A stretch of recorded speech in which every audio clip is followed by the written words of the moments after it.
Pertempuran di arah Kharkiv kembali memanas. Pasukan Chechnya dilaporkan melancarkan serangan terhadap tentara Ukraina yang berupaya mempertahankan posisi mereka. Setiap pergerakan pasukan Ukraina, termasuk upaya penguatan dan distribusi logistik, disebutlah terdeteksi oleh aset pengintaian udara sejak tahap awal pendekatan. Target-target pun langsung diidentifikasi dan dipantau secara ketat.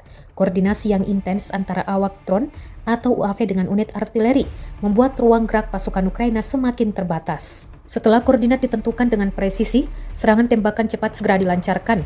Dalam hitungan menit, posisi yang menjadi sasaran dilaporkan hancur, nyaris tanpa memberikan kesempatan bagi pasukan Ukraina untuk bermanuver atau mundur. Rekaman itu beredar di media sosial Selasa 5 Mei 2026, memperlihatkan momen drone menghantam sejumlah bangunan yang disebut sebagai lokasi perlindungan tentara Ukraina.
Download Tribun X sekarang, menghadirkan lokal menjadi Indonesia.